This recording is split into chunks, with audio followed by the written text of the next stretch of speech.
Hello everyone, स्वागत है आप सभी का हमारे यूट्यूब चैनल एप्पल क्लासेस पर। आज की इस क्लास में हम क्लास 9th की इकोनॉमिक्स का अध्याय 2 जारी रखेंगे और इसका ये पार्ट 2 वीडियो रहेगा, संसाधन के रूप में लोग। यानी कि आज की इस क्लास में हम जानेंगे economics activity of male and female.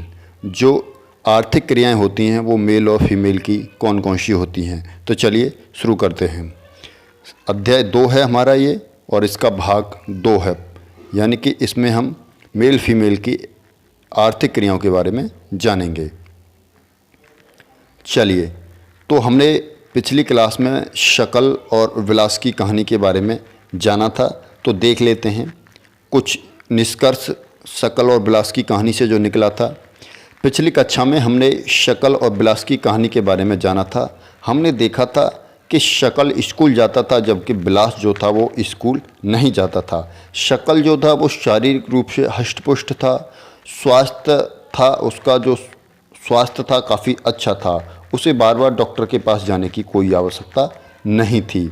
वहीं विलास की बात करें तो वो गठिया का रोगी था और उसके पास डॉक्टर के पास जाने के लिए पैसा भी नहीं था। शकल ने कंप्यूटर की डिग्री प्राप्त की और उसे एक प्राइवेट फर्म में नौकरी मिल गई, जबकि जो विलास था वह उसी गांव में वही काम करता था जो उसकी माँ करती थी। अपनी माँ की तरह परिवार को पालने पोषने में उसको भी बहुत ज़्यादा परेशानी हुआ करती थी। तो ये जो निष्कर्ष था, हमने देखा कि जो शकल था उसकी शिक्षा में, उसके कौशल में काफ़ी निवेश किया गया था। वहीं जो विलास था उस पर किसी भी प्रकार का कोई निवेश नहीं किया गया था, जिससे दोनों में बहुत ज़्यादा फर्क हो गया। शकल जो था परिसंपत्ति में कन्वर्ट हो गया, जबकि विलास था वो दायित्व के रूप में बना रहा। चलिए, तो हम शुरू करते हैं अपनी क्लास को। देखते हैं कि शकल और विलास में इतना अंतर कैसे था। शकल और विलास में इतना अंतर होने के कई कारण थे। शकल के मामले में देखा जाए तो कई वर्षों की शिक्षा ने उसके श्रम की, यानी कि उसके कार्य की गुणवत्ता बढ़ाई, जिससे उसकी कुल उत्पादन क्षमता में क्या हुई, वृद्धि हुई। अब वो बड़े पैमाने पर अच्छी गुणवत्ता के साथ कार्य कर सकता है। कुल उत्पादन देश की समृद्धि में योगदान करता है। अब वो जितना भी उत्पादन करेगा उससे उसका तो फ़ायदा होगा ही, लेकिन उससे देश भी समृद्धि करेगा, देश की भी वृद्धि होगी। इसके बदले में उसे वेतन के रूप में या फिर उसे अपनी पसंद के दूसरे रूप में प्रतिफल मिल सकता है। अब वो कार्य करेगा तो उसको क्या होगा, उसको वेतन मिलेगा या अपनी पसंद का कोई और वस्तु उसे मिल सकता है। विलास को उसके आरंभिक जीवन में या शुरुआती भाग में किसी भी प्रकार की कोई शिक्षा नहीं मिली।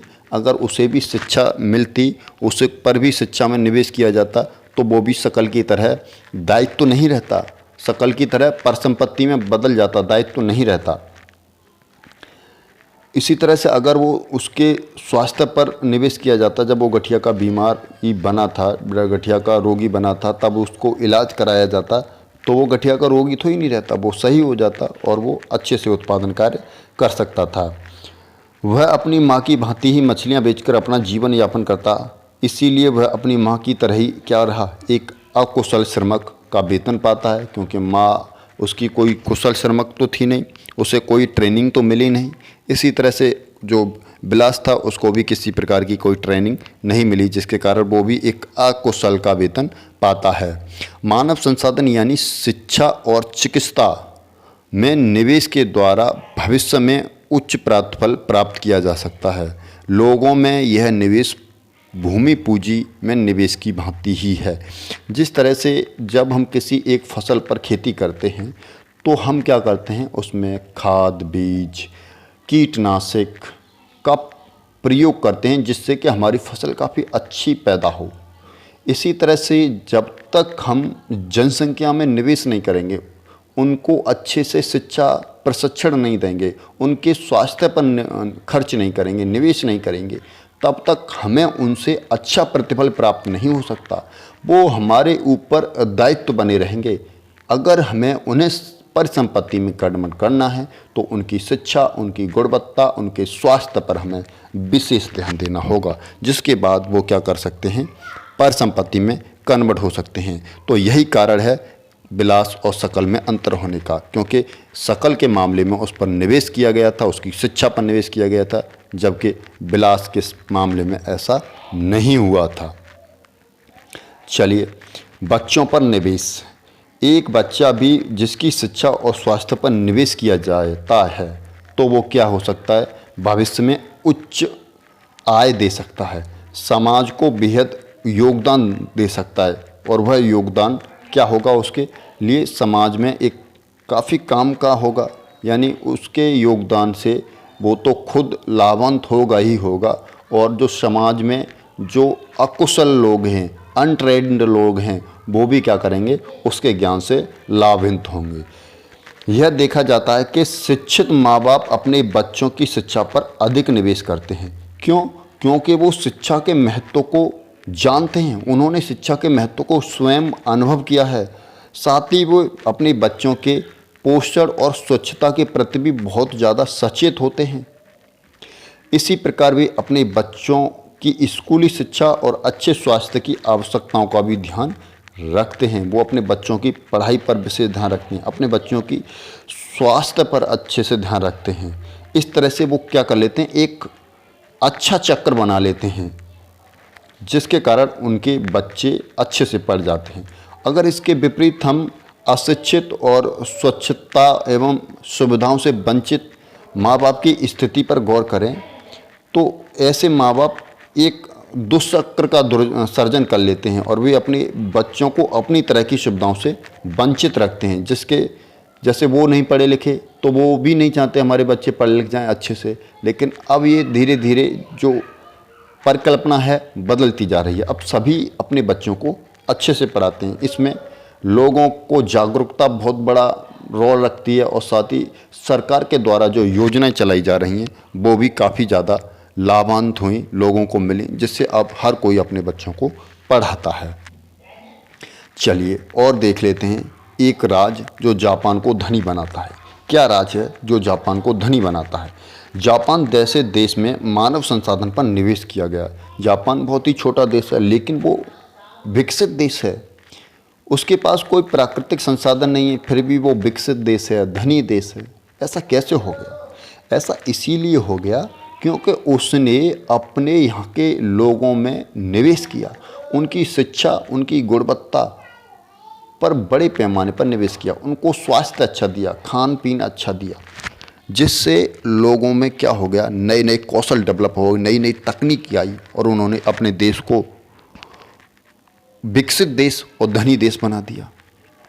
वह अपने देश के लिए आवश्यक प्राकृतिक संसाधनों को आयातित करता है, दूसरे देशों से मंगाता है, क्योंकि उसके पास है ही नहीं।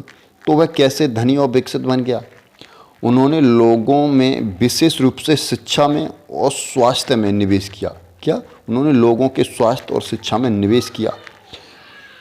उन लोगों ने भूमि और पूंजी जैसे अन्य संसाधनों का कुशल प्रयोग किया। अब जब लोगों में निवेश किया गया शिक्षा में और स्वास्थ्य में, तो उन लोगों में जो कौशल आया, उस कौशल के आधार पर उन्होंने क्या किया, भूमि और पूंजी का बहुत ही कुशलतापूर्वक उपयोग किया, जिससे क्या हो गया, वहाँ के लोगों में एक नया कौशल और प्रौद्योगिकी विकसित हुई, और उसी के आधार पर जापान जो था विकसित और धनी देश बन गया। तो ये जापान के धनी होने का राज्य था। अब देखते हैं आर्थिक क्रियाएं, यानी कि इकोनॉमिक्स एक्टिविटीज़ कौन कौन सी होती हैं। विलास और सकल की तरह लोग विभिन्न क्रियाकलापों में, जैसे जो सकल था वो प्राइवेट फर्म में नौकरी करता था, जो विलास था वो मछलियाँ पालकर अपना कार्य करता था, इसी तरह से लोग तरह तरह के कार्यों में संलग्न रहते हैं। इन सभी क्रियाकलापों को हम 3 श्रेणियों में बांट सकते हैं। पहला है प्राथमिक क्षेत्र, यानी प्राथमिक क्षेत्र में क्या आता है, प्राथमिक क्षेत्र के अंतर्गत आता है कृषि, वानिकी, पशुपालन, मछली पालन, मुर्गी पालन, खनन, उत्खनन। ये जो सारे कार्य आते हैं ये प्राथमिक क्षेत्र में आते हैं, यानी कि प्राइमरी सेक्टर में आते हैं। वहीं द्वितीयक क्षेत्र देखें तो द्वितीयक क्षेत्र जो होता है वो विनिर्माण का क्षेत्र होता है, जिसमें सभी वस्तुओं का कंस्ट्रक्शन निर्माण किया जाता है, चाहे कंपनी कारखानों में किया जाए या कहीं और जगह किया जाए। तो वहाँ पर क्या किया जाता है, वस्तुओं का उत्पादन किया जाता है कंपनी कारखानों में। तो उसे हम कहते हैं विनिर्माण क्षेत्र। तृतीयक क्षेत्र होता है, तृतीयक क्षेत्र में व्यापार, परिवहन, संचार, बैंकिंग, बीमा, शिक्षा, स्वास्थ्य, पर्यटन, ये सारी चीज़ें तृतीयक क्षेत्र में आती हैं। तो इस तरह से सभी आर्थिक क्रियाओं को बांटा गया है। इन क्षेत्र में क्रियाकलापों के फलस्वरूप वस्तुओं और सेवाओं का उत्पादन होता है। ये सारी क्रियाएं करेंगे तो इनमें या तो वस्तुओं का उत्पादन होगा या सेवाओं का उत्पादन होगा। ये सारे क्रियाकलाप जो होते हैं क्या करते हैं, एक देश, एक राष्ट्र की आय में मूल्यवर्धक के रूप में कार्य करते हैं। यानी कि ये सारे के सारी क्रियाएं देश को विकसित बनाने में कार्य करती हैं और ये सभी की सभी क्रियाएं ही आर्थिक क्रियाएं कहलाती हैं। अब आप समझ गए होंगे कि आर्थिक क्रियाएं क्या होती हैं। आर्थिक क्रियाओं के प्रकार, टाइप्स ऑफ इकोनॉमिक्स एक्टिविटी, चलिए ये भी देख लेते हैं। जो आर्थिक क्रियाएं होती हैं वो दो प्रकार की होती हैं। एक क्रिया होती है व्यावहारिक क्रियाएं, यानी जो बाजार के मकसद से की जाती हैं, यानी वेतन या लाभ कमाने से उद्देश्य से की गई क्रियाओं को हम व्यावहारिक क्रियाएं कहते हैं। जो भी हम उत्पादन कर रहे हैं, जो भी क्रियाएं कर रहे हैं, उनसे हमें इस मकसद से बनाई जा रही हैं कि जिनसे हमें लाभ होगा, तो उनको हम व्यावहारिक क्रियाएं कहते हैं। इन क्रियाओं के लिए परिश्रम का भुगतान किया जाता है और इन क्रियाओं के बदले हमें क्या मिलता है, उसका कार्य करने का हमें परिश्रम मिलता है। इनमें सरकारी सेवा या शायद वस्तु और सेवाओं का उत्पादन होता है, यानी कोई भी सरकारी सेवा हो या वस्तुओं का उत्पादन हो या अन्य किसी भी प्रकार की सेवा हो जिसमें हमें लाभ कमाने के इच्छा से की गई हो। अब गैर व्यावहारिक क्रियाएं क्या होती हैं? ऐसी क्रियाओं को हम गैर व्यावहारिक क्रियाएं कह सकते हैं जिनका अभिप्राय स्व उपभोग के लिए वस्तुओं का उत्पादन करना, यानी उन सभी क्रियाओं को करना जिनको हम अपने उपयोग के लिए लाते हैं।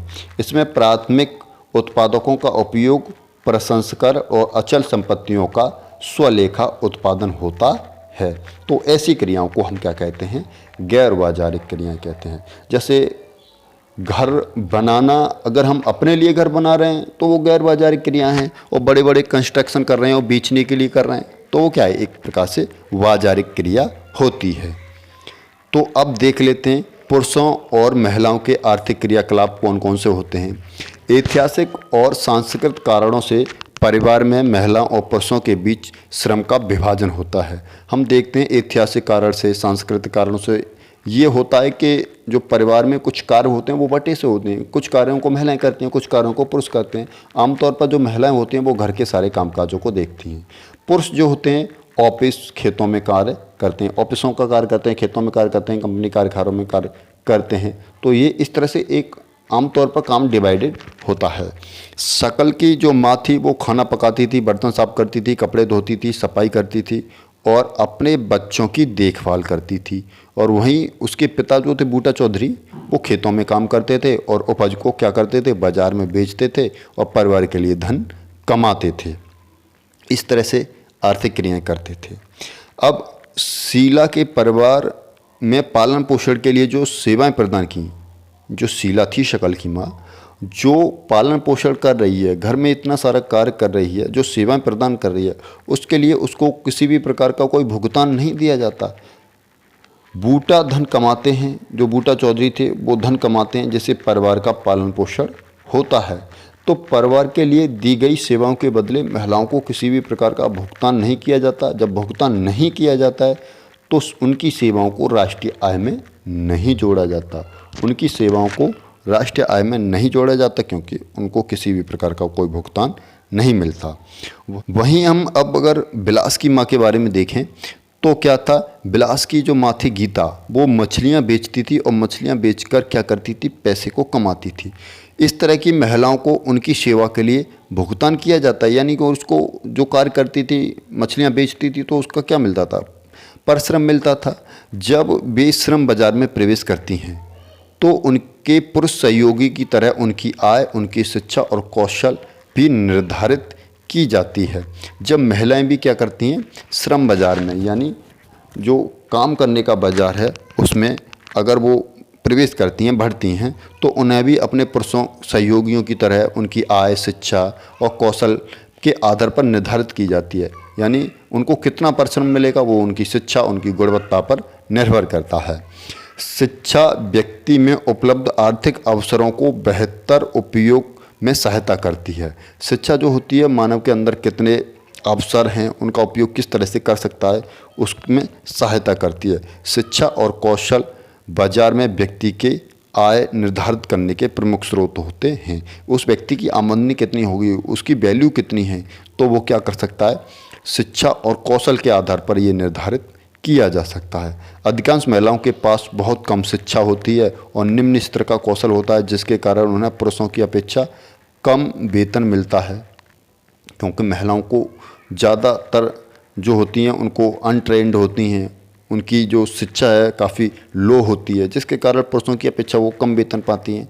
अधिकतर जो महिलाएं वो वहाँ काम करती हैं जहाँ उनकी नौकरी सुरक्षित नहीं होती, यानी उन्हें पता नहीं कब नौकरी से निकाल दिया जाए। कानूनी सुरक्षा का भी अभाव होता है और किसी प्रकार की कानूनी सुरक्षा भी नहीं होती। अगर उनके साथ कभी कोई गलत होता है तो उनके साथ कोई कानूनी सुरक्षा नहीं होती। अनियमित बाजार और निम्न आय इस क्षेत्र की प्रमुख विशेषताएं हैं जहाँ पर महिलाएं कार्य करती हैं। तो यहाँ पर रोजगार में अनियमितता है, कब काम मिले ना मिले, और जो निम्न आय है वो इस क्षेत्र में ज़्यादातर देखी जाती है। पुरुष और महिलाओं के आर्थिक क्रियाकलाप में देखें तो इस क्षेत्र में प्रसूता विकास, शिशु देखभाल और अन्य सामाजिक तंत्र जैसी सुविधाएं उपलब्ध नहीं होती हैं। यानी कि जब कोई महिला प्रेगनेंसी के समय पर होती है तो उसको प्रसूता का विकास जो होता है उसकी तरह छुट्टी नहीं मिलती, बच्चों को देखभाल करने की छुट्टी नहीं मिलती। अगर छुट्टी मिलती भी है तो क्या होता है, उनकी जो तनख्वाह है वो काट दी जाती है। यद्यपि कौशल वाली महिलाओं को पुरुषों के बराबर वेतन मिलता है। जो महिलाएं कौशल हैं, उनके पास बुद्धि है, उनके पास अपना ज्ञान है, तो वो महिलाएं क्या करती हैं, पुरुषों के बराबर ही वेतन पाती हैं। संगठित क्षेत्र में शिक्षा और चिकित्सा उन्हें अधिक आकर्षित करती है। बाकी के जितने भी कार्य हैं वो असंगठित क्षेत्र में करती हैं, जहाँ पर उनकी किसी भी प्रकार की ना नौकरी की सुरक्षा है ना उनकी अपनी खुद की सुरक्षा है, तो वो असंगठित क्षेत्र में कार्य करती हैं। तो ज़्यादातर जो महिलाएं होती हैं वो संगठित क्षेत्र में जाना पसंद करती हैं और उसमें भी वो शिक्षा के क्षेत्र में और चिकित्सा के क्षेत्र में ज़्यादा जाना पसंद करती हैं। कुछ महिलाओं ने सामान्य नौकरी के अलावा प्रशासनिक कार्यों में और अन्य सेवाओं में भी प्रवेश किया है। इनमें से जो कुछ महिलाएं तो इंजीनियर्स, डॉक्टर्स और एरोप्लेन चालक बन गई हैं, जिसमें बहुत ज़्यादा वैज्ञानिक तकनीक की, वैज्ञानिक ज्ञान की और कौशल की आवश्यकता पड़ती है। तो इन क्षेत्रों में भी अब महिलाएं कार्य करने लगी हैं।